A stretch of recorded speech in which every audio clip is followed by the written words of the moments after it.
Hello, what up, world? Welcome to the I'm Okay podcast. Today, as usual, with my guest host Kyle. Kyle, how you doing? I am okay. How are you, Fucius? I am okay too. I feel like it's going to be an okay day, filled with okay things, and I'm listening to the I'm Okay podcast. But seriously, I'm doing And great. that's okay. And But it's that's okay, okay. and that's That's okay. okay. It's That's okay okay. to be great on the Okay podcast. This is what we do over here. Yeah, we're still above average. That's you. I'm slightly below average. Oh, sorry to hear. No, I'm actually doing really good. Feeling great. I don't even know if I do the average as a comparison. I just feel great usually, almost Hmm. every minute of every day. So Well, great things happening. cool. So let's get to our segment for today, which is What happened here? what happened here. Thank you. What happened here to Kyle? This is based on a true story that happened just a day or two ago. Very interesting story. Kyle, go ahead and kick us off with that. Yeah, so what happened here? New segment here on the I'm Okay podcast. So today is a what happened here kind of day. So out my lunch break for work, had to drop something off at FedEx, and right next to the FedEx here in town is a Mission Barbecue.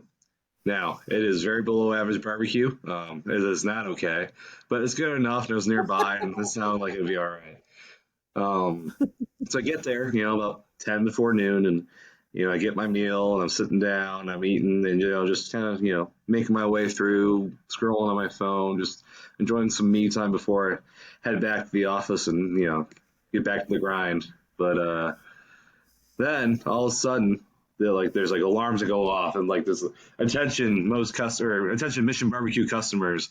Every day at noon, we play our national anthem to celebrate our brave men and women in uniform and in active duty. But if you please remove your hats and rise and stand while we play our national anthem. And then I look around, and everyone's just like standing, conforming to this like authoritarian tactic, and there's even people singing along to the anthem. They black out all the speakers. Even the workers, like they have to stop cooking. They just let the thing burn on the grill as they sit there and hold their hand over their heart and in place. And I was looking like, what are we doing here, folks? Like, I know we're going to sound like we're anti-patriotic on the I'm Okay podcast or a bunch of crybaby liberal snowflakes, whatever. But at the end of the day, like this is weird. This isn't normal. This is No. authoritarianism at its finest. Like it's like, are you really free if you have to stop what you're doing just because they play the anthem arbitrarily?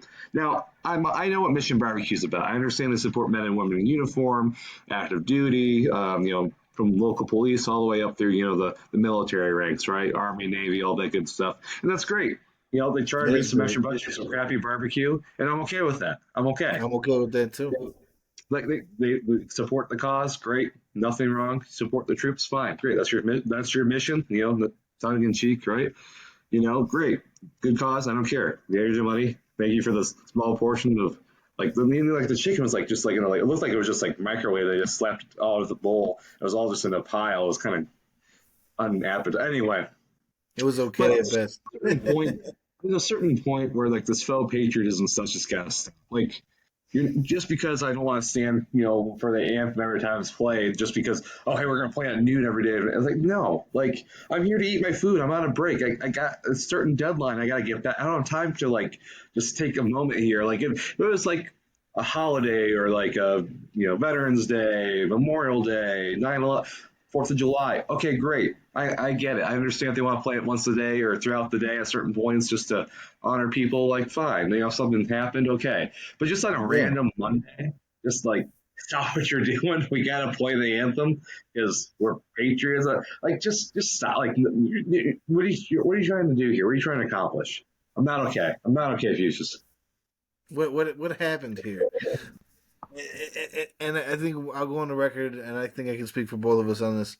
Uh, at least I know I have, and Kyle probably has, or will if he already has not. But I've donated money to military efforts, Wounded Warriors Project, and whatnot. As long as additional other charities that have to do with the military. Love the military, all about the military. We need our military. Without the military, we are nothing. but that is just random. That's random timing. I understand like before sporting events, I think that's amazing, awesome timing. Before school, I get it, that's awesome. But yeah, at 12 o'clock randomly when you're in your lunch break, what happened here? Anyways, that's the end of the rant on that. Let's jump on to Fuchsias. Let's talk about Shohei Ohtani, Otani, baseball superstar. Take it away, what Fuchs. happened here? So I've been hearing a lot of different things, and I'm super curious what people feel about this. So if you got an opinion on the Otani thing, comment below. Let us know. I'm very curious what the heck you feel about this. Did he do it? Did he not do it? Should Pete Rose be let into the Hall of Fame now that Otani might have done it? That's the big one that's coming across my mind. I think if he did do it, it's going to be swept under the carpet, blamed on the interpreter because he's the face of baseball right now. I really don't see any way around that. If he didn't do it, man, I feel bad for the guy. He's going through a lot of stuff that he shouldn't have to deal with. If he did do it, well, he deserves to be punished. Plain and simple. I got a couple hot takes here, if you don't mind. So I'm going to go back to the Pete Rose Yeah. comment. I still firmly believe Pete Rose belongs in the Baseball Hall of Fame. I don't care if he bet. I don't care if he cheat. He's still a phenomenal player, did phenomenal things. I, it's just you're trying to stick a point that you're not going to fairly spread across to every single player, which we're going to see here. I don't think Shohei did it. From everything I gathered from everyone that knows him and close to him, other than the interpreter, obviously, but everyone seems to think like, yeah, he doesn't watch other sports. He doesn't know these American sports. What he's not betting money. Why would he? He makes $700 million a year now. Like why would he have gone? Even back then, he was still making crazy amount of money. Like what was he Right. getting unless he had a huge gambling addiction? When okay, let's get this guy help. But I think from what I've gathered and noticed, my opinion is he got really close with his interpreter, who was manipulative and seemed to have kind of a shady past, and found his way to be really close to one of the biggest sensations in baseball, and found a way to get in his inner circle and have him trust and be his interpreter because he didn't know English and wanted to make a splash and make a name for himself and also make a lot of money here. And I think he just tried to seek that he helped him out, and he thought he was helping a friend, and maybe just a kid, kid. I mean, he's probably not that much younger than me, but just got a little too deep trying to help someone that was close to him that he felt he needed. And then, well, obviously things took a turn for the worse, and now he's dealing with repercussions. So that's why you got to check who you're around, and surround yourself with good people, like myself and Fuchsias here. I think we do a pretty good job of that.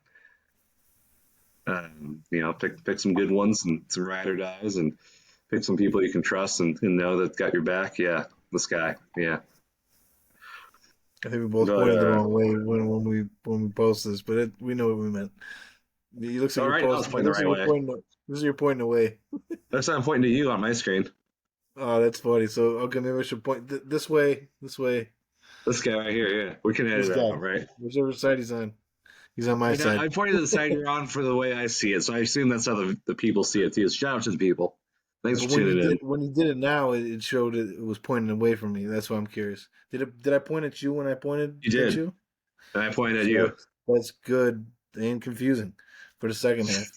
But yeah, okay. So hot takes, hot takes. Do you got more on this? I think Shohei didn't do it, and I think Pete Rose should still be in the Hall of Fame regardless if he did do it. I think Barry Bonds should be. I think Mark McGwire should be. I mean, I don't care. I don't care that they did what was in the times. Was it unfair? Okay, but so we don't know who else was and wasn't.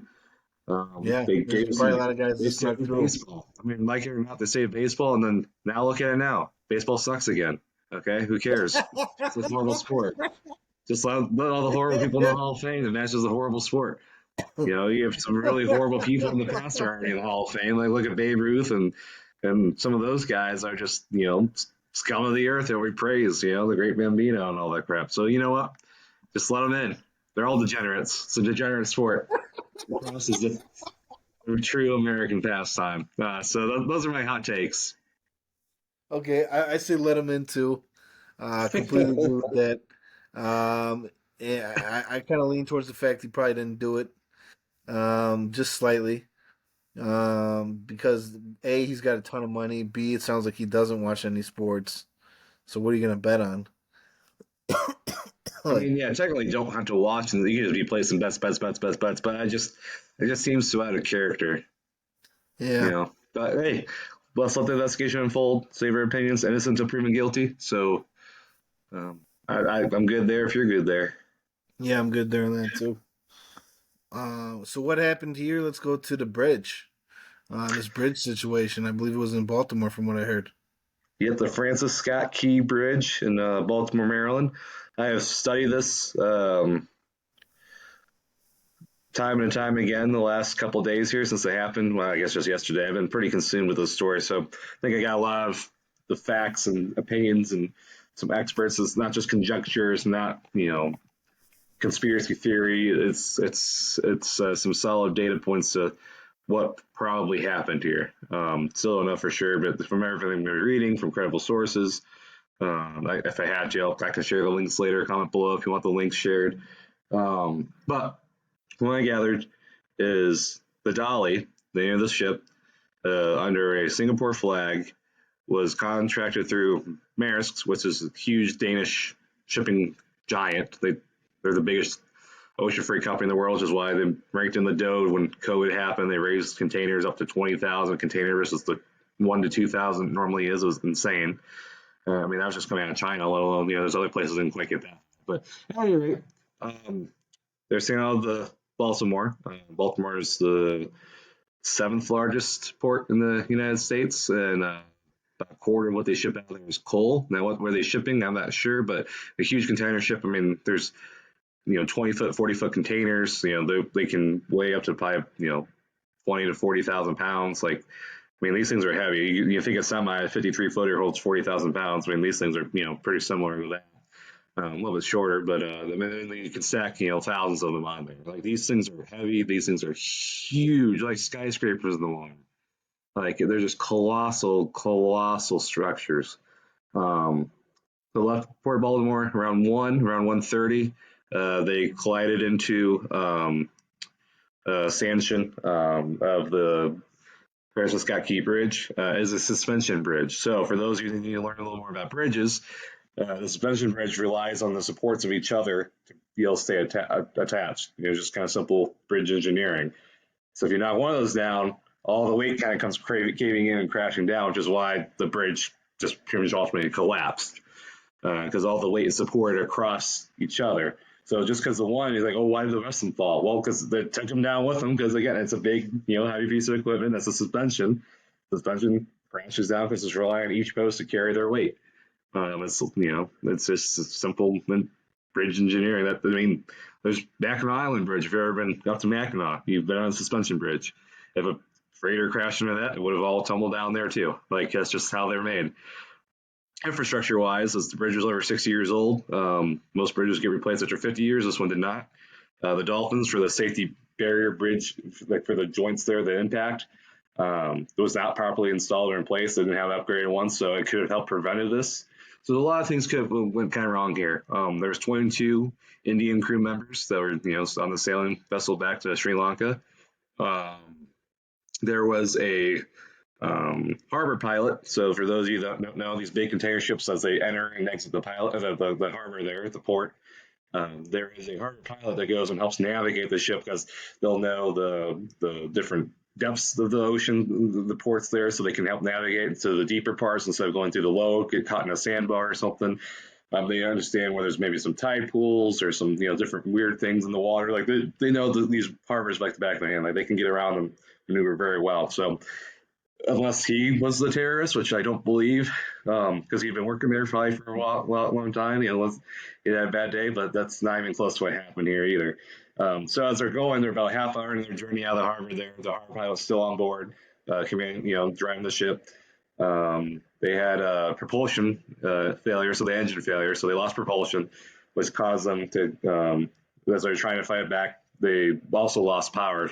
Lights flickering on and off a couple of times. They're fighting some electrical issues. They lost propulsion, so they really have almost no control of the ship. So they're doing their Mayday signals. They're calling the port, the police. That's how they shut down the bridge to make sure they stop as many people as they could from crossing it. So it could have been a lot worse. It also was 1:30 a.m. Unfortunately, they couldn't get the construction crew that was working on filling potholes, and they weren't doing bridge maintenance. They were filling potholes. And when there's a lot of immigrants that were doing this, was like a Guatemalan man that unfortunately died and passed away that they recovered, and there's still some more of the crew that's been unfound. But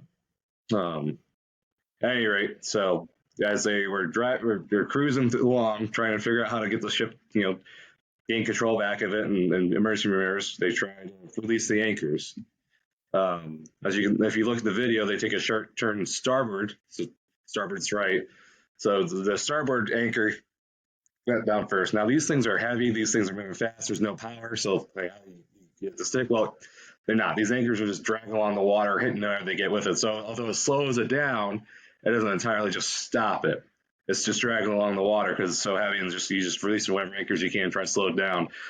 So something got caught on the starboard side, which dragged the ship to the right, and that's where you see it take a beeline right to that big pillar there, and then it's started crashing down. So they're trying to save the ship, trying not to damage anything, and of course, it took a biggest turn for the worse and just completely destroyed the bridge and knocked everything down. So, after terrorism, very unlikely. Extremely unlikely. We'll wait for the investigation, see what they find out, do some digging, background checks, all that stuff. But I mean, this is just a freak accident, and you could, oh yeah, sure, that's what they want you to think. Like things happen, guys. Like this a suspension bridge with a huge, really heavy cargo vessel that wouldn't hit it. And I worked in import logistics. I'm a certified customs specialist. I've dealt with port calls. I've dealt with importing and exporting. I'm pretty familiar with the subject matter in the field.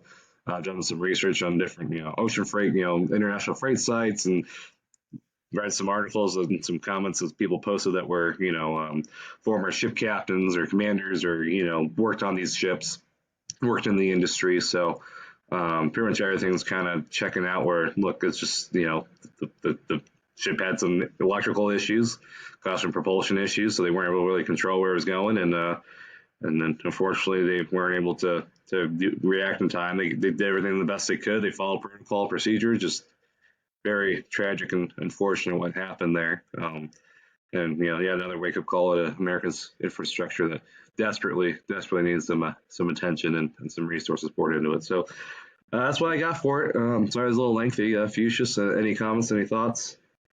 Yeah, I just think it was really sad. I don't know anywhere near as much about it as you do, but I did hear about it earlier today, and sad issue. Prayers and thoughts go out to people that passed away and the families of those missing, and everyone around the issue. So, uh, very unfortunate. All right. Well, now we're on to the lighter side of the world here. We're back in March Madness, baby. Round one, round What two just got done happened last week. here? Yeah, round one, round two just got done last weekend. We're on to the Sweet 16 and the Elite Eight. Fuchsius, my bracket's still fairly intact. I think yours is as well. We pretty chalk this year. Only one double-digit seed, North Carolina State, who's unfortunately going to lose to Marquette. They'll come out here in the next couple of days, and then Clemson's the only non-chalk, I guess, if you will, chalk seed where they beat number 3 Baylor. But everything else is 1, 2s, 3s, and 4s. There might be a 5 snuck in there too, but Fuchsius, how you feeling about your bracket? How you feeling about the games coming up here? Any teams that you're really high on? Anyone that stood out to you? What were your thoughts here, man? I'll let you take it away. All right, so what happened here is I am 14 out of 16 picks right for the Sweet 16. Wow. Pretty proud of that. Yeah, pretty amazing. I have, I actually had Clemson making it this far. I Wow. know, and I don't know. This next one I'm a little concerned about. I have them beating Arizona. God knows why I picked that. I don't know what I was thinking, but I look like a genius up to this point for making 14 out of 16 right. There's a couple other games that are very intriguing to me in this here March Madness. I think I'm gonna go through them real quick, and I just want to hear yay or nay. If you agree with me, UConn beats San Diego. Yeah. Iowa State beats Illinois. Yay. Yeah. I picked on two, Alabama. but I'm a little concerned now. We'll cover that in a minute. Alabama loses to North Carolina. Not to say. I was gonna say nay, but yeah, yeah. UNC overruled Tide. I think Arizona is going to beat Clemson, but my bracket says otherwise. Yay or nay? Toss up. Toss up. Okay. Creighton, Tennessee. This one's probably going to be a toss up. Who'd you take in that one? I don't even know who to pick. I probably took Creighton originally, but after watching the Volunteers ball out, I think Tennessee. I think they're a lot better than what I thought they were going to be. Same. Yep, that's exactly the same for me. Okay, here's a good one. Purdue, Gonzaga. Who wins that one? So Purdue, I mean, I had a lot of fears about them, and I know you're really down on them, but they absolutely destroyed Utah State, destroyed them. I think they scored the They most did. points in the second round in NCAA history, or maybe the most in a tournament game in history. I don't know, but it was ugly. I mean, they got to triple digits. That doesn't happen in college hoops, you know. Um, I think Gonzaga's going to make it competitive. We'll see if they have an answer for Edie, but Zach Edey just looks like he's on a mission, man. He's getting double doubles like in the first half of these games. Like he is there to set the tone. He's going to make the other teams guys who they have answers for him make them foul him. They seem to be feeding him inside there and letting him cook. So I think I still got to stick with Purdue here. I picked them to win this game. I think I had Kansas beating Gonzaga, but that was before I knew about the injuries and some other stuff, and I just left it. And Gonzaga at 5 kind of scared me because they've been 1 for so long the last few years, where them dropping all the way down to 5 is like it's still. I mean, it's top 20, but it's still not where you're used to seeing Gonzaga. So I don't know. I think Purdue's got it. I'm gonna go with Gonzaga on this one in a close one, but Such I a wouldn't be Purdue hater. surprised either way. Wouldn't be Such a surprised either Purdue way. hater. He doesn't trust any No, Midwest no, team. I would prefer Purdue to win. If my bracket didn't pick that, I just know that Purdue's struggled in the tournament in the past. I won't be mad if Purdue wins. I do want Purdue to I feel like win. they're beyond that now. They Other than got the past the bracket. first round. They destroyed the team in the second round. I think they're all systems go, Yeah, dialed in. yeah, they might very well win, but I think it's going to be a very good game to watch. Probably the best 1-5 seed game we ever seen.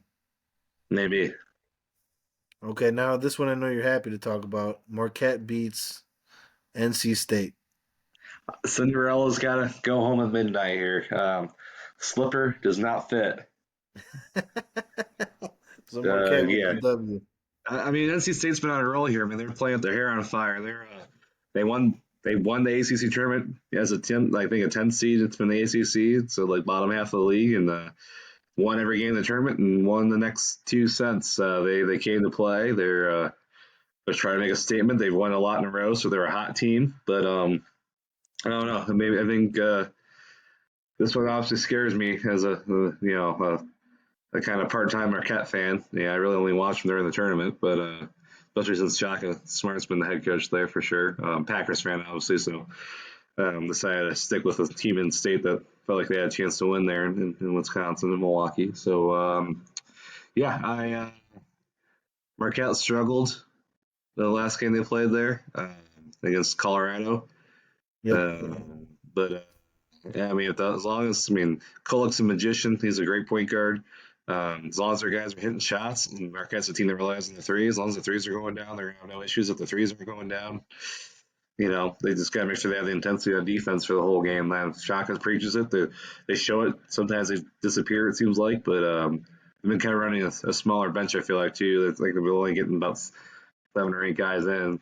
So during the season, they're kind of go a little deeper. So see how this plays out. Yeah, I think Marquette wins that one. Should be an exciting game though. At least for the first half, Hopefully not. first 3 quarters of it. I mean, hopefully they belt race First them. 3/4.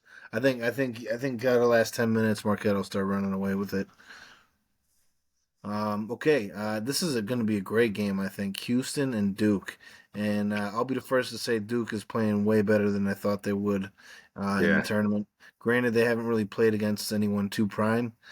Houston's their first real challenge, I think. But I wouldn't be surprised if they upset Houston the way Houston looked last game, too. Your thoughts? And Yeah, a I yay or mean, nay as Houston well. was one of those teams that was boom or bust.